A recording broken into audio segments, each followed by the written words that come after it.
안녕하세요. 정소영의 아젠다입니다.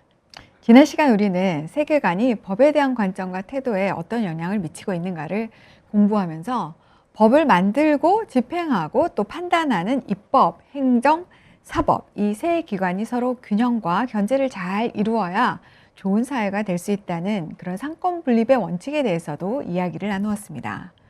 이 상권이라고 할 때 이 바로 권력, 파워를 말하는데요. 오늘 우리가 다룰 정치학의 주제가 바로 권력에 대한 것입니다. 누가 법을 만들 권력을 갖고 있는가? 의회인가? 국왕인가? 또는 누가 그런 법을 만들 사람들을 선택할 것인가? 국민인가? 아니면 군주인가? 그리고 어떻게 주어진 권력을 공동체에서 가장 아름답고 정의로운 방식으로 사용할 수 있을 것인가? 즉 어떤 국가 체제를 선택할 것인가 하는 등이 바로 정치학이 관심을 가지는 문제들입니다. 그리고 이런 문제들은 권력이 현실적인 통치 시스템에서 행사되면서 구체화되는 것이죠. 앞서 공부했듯이 법과 도덕이 따로 떨어질 수 없듯이 정치 혹은 통치와 법 그리고 그러한 정치의 정당성을 부여해주는 명분이나 가치가 서로 별개일 수 없고 이러한 가치들은 각각의 세계관의 영향력에서 벗어날 수가 없습니다. 인본주의 정치학은 매우 스펙트럼이 다양하지만 간단히 줄여서 정치적 진보주의라는 말로 표현할 수 있을 것 같습니다. 말 그대로 이들은 정치적인 시스템, 보통 국가를 말할 텐데요. 이러한 정치체제가 사람들에게는 더 많은 자유를 주고 경제적으로, 사회적으로 번영과 진보에 도움이 되는 방식으로 작동되어야 한다고 믿습니다. 이들은 진화론을 기본 전제로 인류는 지속적으로 더 고등한 방향으로 진화하고 있기 때문에 이성적이고 합리적인 그런 사회적인 합의를 이룰 수 있는 능력도 있고 또 인간 스스로가 생존에 가장 적절한 시스템을 채택할 수 있다고 생각합니다. 또한 이들은 인간의 죄성을 거부하기 때문에 인간의 선의에 의해서 궁극적으로는 전 세계 모든 사람들이 서로 협력할 수 있는 글로벌 세계 정부도 가능하다라고 생각하는 것이죠. 정치적 진보주의 중에 상당한 인기를 누리고 있는 이론을 소개하자면 바로 분배적 정의와 자유주의입니다. 이 두 가지 생각은 완전히 서로 좀 다른 방향으로 나아갑니다. 분배적 정의라는 말은 시민들이 갖고 있는 사회적인 자원을 모든 사람들에게 평등하게 다시 재분배해야 정의로운 사회가 된다라는 이론인데요. 이 이론은 하버드 출신의 철학자 존 라울이 주장했고 버락 오바마 전 미국 대통령이 따랐던 생각이라고 합니다. 그렇지만 노벨 경제학상 수상자였던 밀턴 프리드먼은 평등을 얻기 위해서 강제력을 사용하는 것은 자유를 파괴하는 결과를 초래할 뿐만 아니라 최초의 선한 의도에도 불구하고 종국에는 자기들의 이익을 위해서 그러한 힘을 사용하고자 하는 사람들에 의해 악용이 될 수 있다라고 주장하면서 이 이론을 강력하게 비판하였습니다. 두 번째, 자유주의는 분배적 정의와는 반대로 완전한 개인적 자유를 최고의 가치로 여깁니다. 이들 자유주의자들은 다른 사람의 권리를 침해하지 않는 선에서 사람들이 원하는 것이라면 무엇이든지 할 수 있게 해주는 국가가 가장 정의로운 국가라고 생각합니다. 그래서 급진적인 개인주의와 무제한적인 자기 이익의 실현을 주장하기도 하는 것이죠. 이러한 생각 역시 지나치다며 많은 반대에 부딪히고 있습니다. 이 두 가지 이론 모두 사람들이 적절히 자신의 욕망을 통제할 수 있고 타인의 이익을 침해하지 않을 거라는 생각, 즉 사람들은 선한 존재다 라는 것을 전제로 하고 있습니다만 과연 그런가 고민해보지 않을 수가 없습니다. 두 번째로 마르크스주의를 살펴보도록 하겠습니다. 마르크스주의에서 정치 권력이란 생산을 조절하는 도구입니다. 이들은 세상을 가진 자와 가지지 못한 자, 중심인과 주변인으로 나누었고 모든 도덕적, 법적, 정치적 상부 구조는 바로 그 하부의 토대가 되는 경제적인 구조에 의해서 결정이 된다고 생각했습니다. 근대 국가는 부르주아 계급이 플로레타리아 계급을 효과적으로 착취하기 위해서 만든 그런 제도, 즉 자본주의의 기계라고 주장하는 것이죠. 따라서 마르크스주의가 가장 이상적이고 정의롭다고 생각하는 정치 시스템은 바로 공산주의 국가입니다. 공산주의 국가의 완성 단계까지 나아가기 위해서는 먼저 국가 통제주의를 실시해야 한다고 주장합니다. 국가 통제주의는 국가를 사적인 영역, 즉 개인으로부터 생산수단을 빼앗아 오기 위한 도구로 사용해서 매우 고도로 중앙 집권화된 정부 시스템이 경제를 통제하고 또 계획하는 그런 것들을 말합니다. 그 국가 통제 시스템이 발전하면 그 다음 단계가 바로 프로레타리아 독재를 통해서 자본주의를 근절시키는 단계입니다. 이 단계에서는 사유재산 제도가 완전히 철폐가 되고 프롤레타리아 계급을 대표하고 대신해서 공산당이 일당 독재 정치를 하게 되는 것이죠. 그리고 마지막 단계에 가면 계급마저 완전히 철폐되고 모든 경제적인 불평등이 사라지는, 그리고 더 이상 국가 자체가 필요하게 되지 않는 그런 이상적인 사회가 도달하게 되는 것입니다. 1917년 레닌에 의한 소련의 볼셰비키 혁명의 성공으로부터 1989년 베를린 장벽이 무너지기까지 공산주의가 전 세계적으로 팽창했다가 몰락하는 역사를 살펴보면 혁명을 통해 모든 인간이 경제적으로나 계급적으로 평등한 사회를 만든다는 그런 미명하에 거의 1억 명이 넘는 사람들이 목숨을 잃었다는 사실을 알게 됩니다. 그리고 결국 공산주의 종주국인 소련 연방은 해체가 되었죠. 그런데도 여전히 중남미 국가들에서는 개인의 자유를 억압하고 기업을 국유화하는 공산주의가 현재 진행형입니다.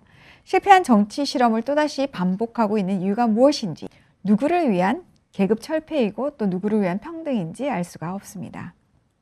한편 포스트 모더니즘 세계관이 취하고 있는 정치에 대한 태도는 정치적 비관주의라고 말할 수 있을 것 같습니다. 포스트 모더니즘 세계관에서는 어떤 객관적인 현실도 기준도 없기 때문에 정의로운 정치 시스템이 무엇이다 라고 정의할 수 있다는 그 자체를 거부합니다. 그저 현상 자체를 비판적으로 분석하는 비판이론, critical theory를 들이대면서 문제가 무엇인가 하는 것을 찾아내는 데는 매우 발빠르지만 해결책은 전혀 제시해주지를 못하고 있는 것입니다. 이런 가운데 포스트 모더니스트들이 주장하는 중요 정치 이데올로기 중 하나가 정체성 정치학이라는 것입니다. 아이덴티티 폴리틱스죠. 이들은 사회 구성원의 정체성에 따라 이들 중에 억압받는 소수가 누구인가를 규정하는 데 관심을 가집니다. 즉 과거에 억압받았던 소수 집단에게 정치적인 권력이 옮아가는 것이 정의롭다라고 생각하는 것이죠. 그래서 이들에게는 전통적으로 억압당하는 소수들에게 정치 권력을 넘겨주는 그런 일들을 열심히 하게 되는데요. 전통적으로 여성, 흑인 등이 억압당하는 소수였다면 오늘날에는 성소수자라든지 무슬림 이민자들이 주로 그 관심의 대상이 되고 있습니다.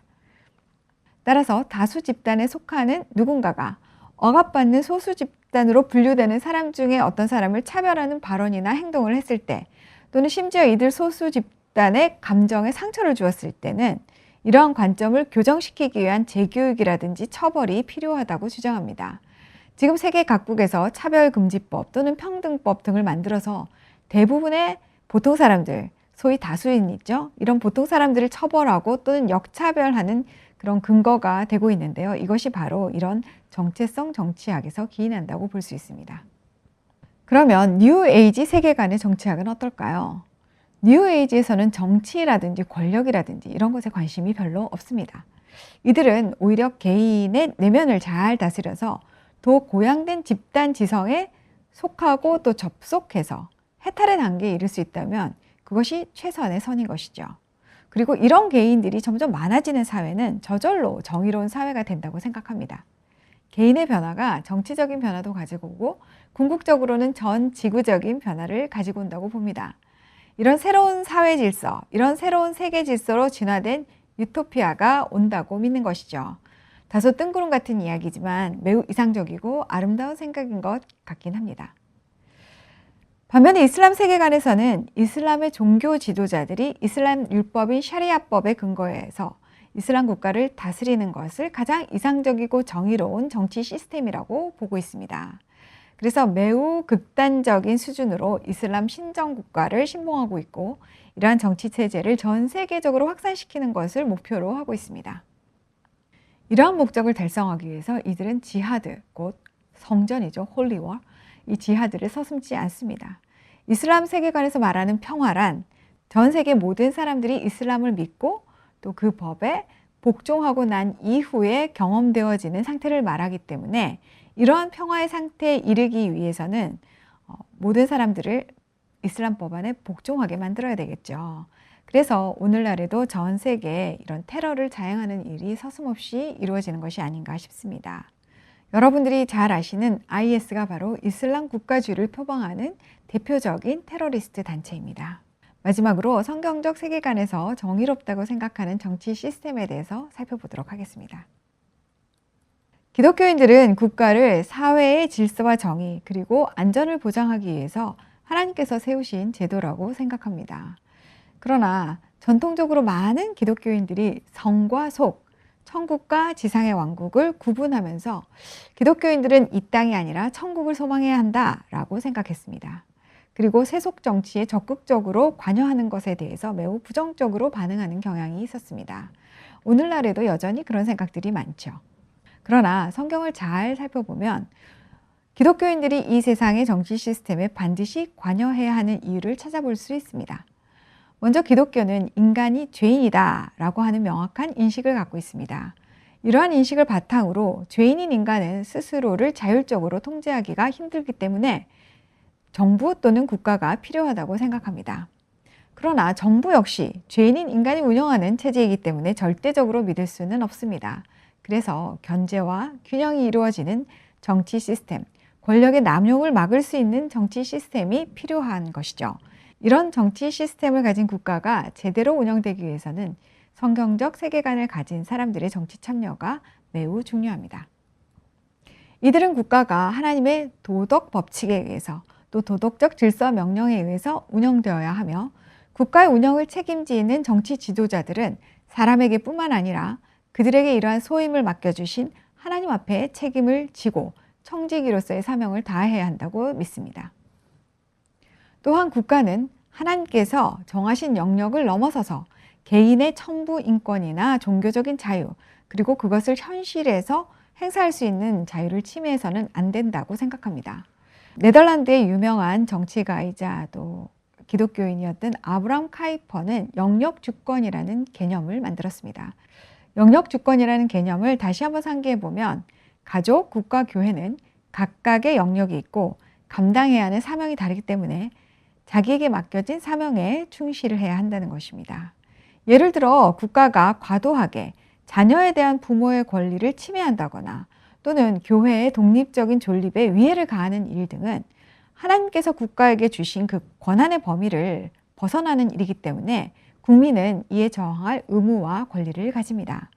이러한 국민의 저항권에는 투표를 통해서 심판을 하는 방법도 있고요. 청원을 하거나 또는 직접적으로 정치적인 영향력을 미칠 수 있는 인물이 되거나 하는 등으로 하나님의 법이 허용하는 범위 내에서 최선의 노력을 다하는 것을 모두 포함하고 있습니다. 예수님 당시 주 활동 무대는 바로 유대인의 회당이었습니다. 유대인의 회당은 단순히 모여서 예배를 드리거나 또 설교를 듣는 그런 곳이 아니고 학교이자 법정이며 정치적인 회합과 사회적인 모임의 장소였습니다. 또한 공동체 활동의 중심지 역할을 했다고 합니다. 예수님 당시 유대 사회는 정치와 종교를 따로 분리해내기가 매우 어려운 사회였습니다.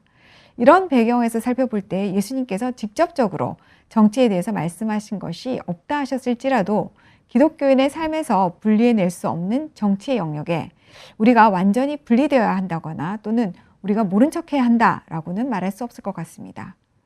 오늘날 교회는 안팎으로 많은 도전에 직면해 있습니다. 공적인 영역, 사회적인 영역에서 이루어지는 많은 토론과 대화에 교회가 성경적인 세계관의 관점을 가지고 목소리를 내지 않는다면 영영 목소리를 잃어버릴지도 모를 지경에 이르렀습니다.